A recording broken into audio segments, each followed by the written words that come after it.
Hello again. Well, now it's time for a video I've wanted to do for a while. I mean, I've been doing it on the state of the Pokemon, on just as a whole franchise, as it has, as Pokemon X and Y comes closer, and yeah. Sorry about that, I just decided to freshen up a bit, so, anyway, think that I'm definitely 21 years old, and I've been with this franchise for a very long time. Practically since it began, and since it came to America in 1998, so definitely the original games and show what I'm most familiar with. But since I used to really not like the later adaptations, but as you can tell, I've warmed up to them. And as you can note, I definitely did. The Black and White 2 games, I'm on Victory Road now. I'm almost to the league. One of these, just need to heal my Pokemon before I can face Hugh. And as I explained before, I tend to make good on trading in my 8 and DS Lite, 8 towards a 3DS, to learn to play X and Y. There are games I wanted to play on 3DS before the announcement, but those two just closed the deal. And I've beaten Heart Gold, of course I beat the original Gold as well. Beaten Conquest, haven't gotten a chance much to play the side quests yet. I've beaten Platinum as well. And I've beaten Black and White, so I'm just essentially working on capturing the other Pokemon now. The Pokemon games, I can definitely tell you, are very, very good for replay value. And that's definitely one of the things I consider most when I'm buying a game, and whether I want to play it, hit more of a one quest. And I have to say that games keep doing very well. They're still selling incredibly well. Even in this climate, that it is still best in games. Even this Conquest, which is definitely the spin-offs tend to be good sales.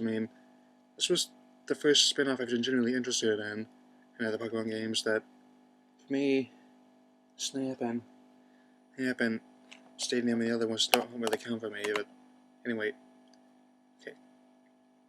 And I can definitely say I'm looking forward to X and Y. Personally, in X, I plan on sitting with a Fennekin, and even if it involves in a firefighting, I don't have a problem with that. I actually don't. I plan on naming it McCloud, and no matter what type it evolves into, I'll probably be able to train it well. I really could care less about the metagame. That if I have a Pokemon with an ability, I can work with it, make it strong on my own. And why? I'm studying with Froakie, and I plan on naming it Pimple. It's kind of an older game, I'm referencing here. That if I haven't played in years, you probably won't know it. And it's definitely a Battletoad, if I may say.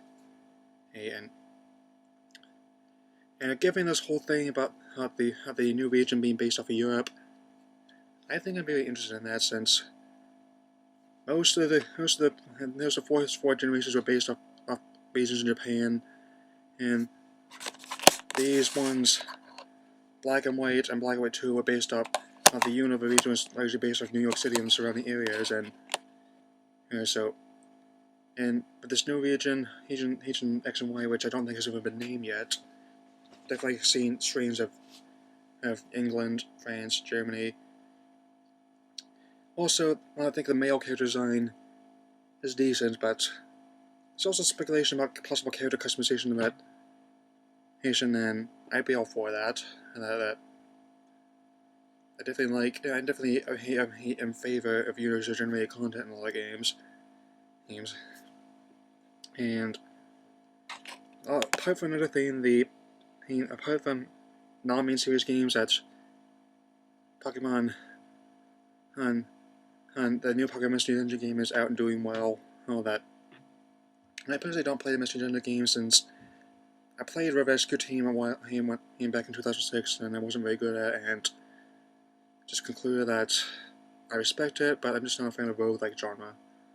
And because the other games that are even harder, And it might be a new Ranger game with 3DS, yes, but once again, I played it and made my wrists hurt, to be honest. But, and this one Pokemon Rumble U, who that I was very reluctant to this whole Skylanders thing, but it actually caught on very well. I mean, it seems to be selling well. It helped reignite interest in Spyro, and even though Spyro has been pushed to the side in most of the newer games, and with this game, as well as Disney Infinity, it seems like I think there is going to be some sort of market in this whole combination of video game and trading figure game, that they've unveiled the first couple figures, and that they're going to be optional, that you can get some codes for ones in the game, and they're going to be putting them on the Wii U's gamepad and to use them. So it's going to be one of several titles that got me interested in the Wii U. But look at that. So far, that's the 8th generation system that I'm interested in most. That most likely with the PlayStation 4 and Xbox 720. That so far they look impressive, but they don't have any games that would maybe buy one right away that I probably just couldn't get with my brother's Xbox 360 or buying a discount PS3. So, okay, now I have a cut here, and also going to have a bit of segue here that it's going to be talking about the potential merchandise he's going to have for this. I have for it being the 15th year, and they're going to have planning a lot more of that. Okay, so then. These are some of the cards that I haven't packed yet. I mean, another thing that going to be moving this week. I think it's probably going to be putting the channel in hiatus for a little bit. That the videos will. I mean, it's going to be about a week or two that. Card game is also doing well. That it has dropped off from what it once was. It's still reasonably popular. That got my holographic Salt here. I mean, you can't really see it well because of the camera, but. Still, I'll see packs of it, and people do buy them. Start buying the cards again. That I also noticed that because of the upswing in Pokemon the research in Pokemon's popularity, that they actually got a lot better at faking these. I mean, a lot of my cards are fakes. I mean, when Pokemon was just starting out, they had the fake cards are very easy to spot. That paper's all cheap. The colors are all washed out. They often had the wrong information on there, but now, as they've gotten a lot better at faking these, paper quality's gotten a lot better. The monsters actually say and the Pokemon actually say what they're supposed to, and actually managed to make it up, thanks to getting better at faking all the holographs they couldn't before. That. Anyway, also noticed that. Definitely, I also have one of the old Burger King games here that I managed to get a second-hand shop up in town. And that they're also planning on, and now that Tomy, the original holders of the license, and they've always held in Japan, that they're holding the license of the toys here again. That and that from one of the people I picked up, one of my people on YouTubers, Kodak. Look at that. Definitely like your work. Haven't watched all your videos, but ones I do like, I watch. That's it. And so, I'm definitely glad that we're going to be able to, even though the Jack Pacific ones are alright, and I'm definitely glad to see really high quality stuff in there. I mean, Tomy is essentially like Japan's Hasbro, and that's not surprising they even work with Hasbro occasionally on all their licenses. Is that I've seen a few of the new waves of figures out there. I haven't picked up any yet. I'm probably definitely not going to be picking up for a while. But still looking for work, and hopefully I'll be able to pick something up and be too expensive. And given the fact that I could have my hat and my shirt here all like this, is that definitely like it that plenty of clothing items out there that actually seen that it can actually have one of Ash's clothes tailored to you, and that that they even come with a hat and everything. That just need to get the shoes, and that's definitely definitely a boom for all the fans. I mean, it's definitely a lot like having a Star Trek uniform tailored for you, and but that's a marathon of the day. And time enough. Okay, now comes the biggest part of this whole thing. That's part of the franchise that got me into it, and the reason why I'm still into it. The anime. I mean, it's very well tell I'm still supporting that faction of the franchise, and says that I got the DVDs in my hands. That in the first two sets. I plan on getting the next two definitely. I can do everything I'm proud to support this at this end. I admit, even though nowadays my favorite anime would be going log on, and that still got a place with me. That not necessarily one of my immediate favorites, but it's definitely in the top 10. And that so it definitely changed. I mean, very little in story structure. I'll admit that, and it's every bit about marketing as it is about storytelling. I will really admit to that too. And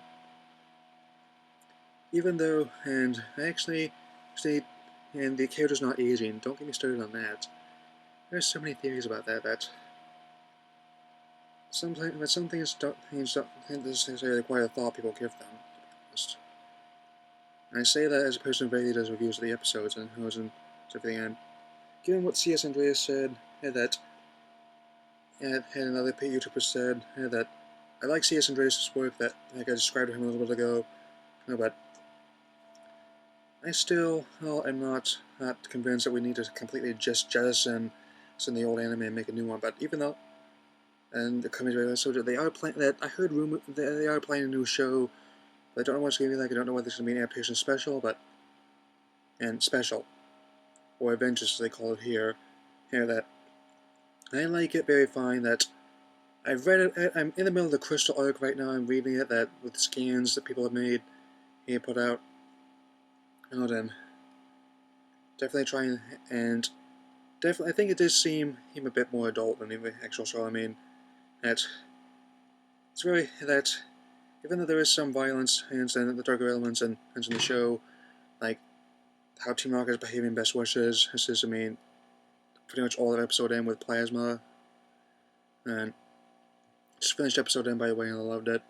And also, he brought up a Diamond and Pearl saga that C.S. Andreas did, and he compared it to Dorothy Express. I mean, that's kind of a swing and miss. I mean, last time I checked, Dorothy Express didn't have sociopaths like Paul in there. Also did not have a Pokemon hunter named Jay trying to going into things that steal Pokemon to even try to throttle the hero. I mean, it's actually pretty intense. It's for a kids anime, I'll admit. And it definitely would be. I mean, I don't know about supplanting the main Pokemon anime, but I'd be open to adding to it. I mean, one example I often bring up in these sort of reimaginings of old shows that G.I. Joe Resolute, which is a G.I. Joe cartoon where Joe's actively hitting kill enemy soldiers and Cobra Commander wipes Moscow from the face of the earth in it. Yes, I mean, I don't know about that kind of adaptation, but and then also don't. But adapting special could work. I mean, along the lines of Thundercats, the new Thundercats, Young Justice, or Green Lantern. I mean, shows I just absolutely love. And could work for writing characters. It has strong writing characterization, and I will admit that it's essentially like the biggest version of Pokemon. That it's definitely that people get hit more. That in Pokemon battles, that blood gets drawn, bones get broken, and then there's also the meme ticket image about instead of an Arbok being cut in half. I mean, but that's actually quite common for a lot of reptiles in real life that they often can detach it as a defense mechanism, but that's not important right now. And yeah, also Electric Tail Pikachu. I mean, that's one I read almost as often, if not a bit more often. That especially as like another take on the anime here. It combines the elements from the games, but isn't talked about as much. But definitely like that one. Still read it. And another thing that I'd probably be open to is live action movies.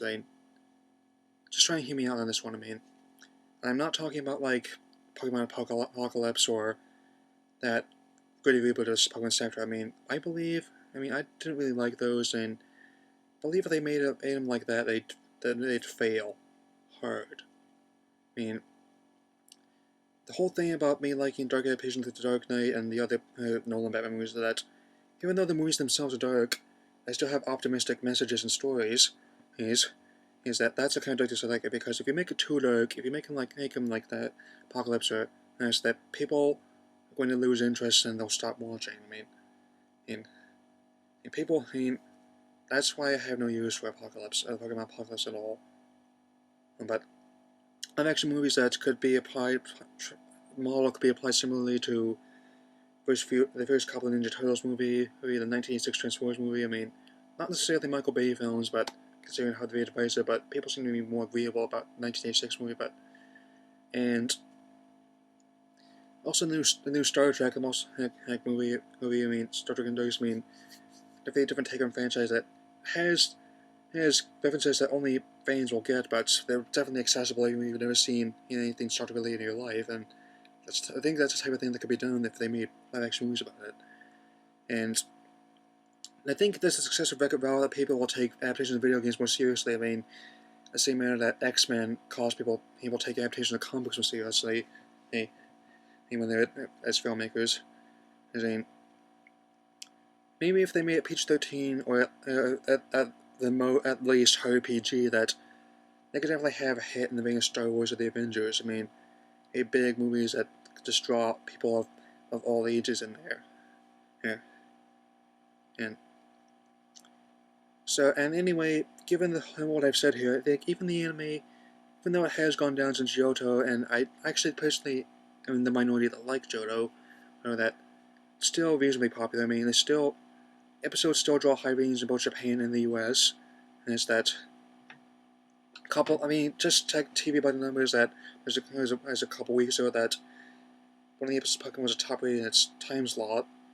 So definitely it would be something to consider if they made a new adaptation that they don't want. I wouldn't say they want to kill the golden goose, but definitely say that even with all I said here, for all its flaws, all its qualities, that I can honestly say that as a 21-year-old man, that I like Pokemon very much, and nothing anyone says or anyone does to me will change my mind about this. It's been how I apply to my whole nerdom, really. That even as I continue to age, and continue to this YouTube channel, that it's Pokemon. The thing you do to change that, I'll never stop. I guess I'll never stop loving it anyway. So, anyway, that's all for now. Leave a comment below, and I shall see you later.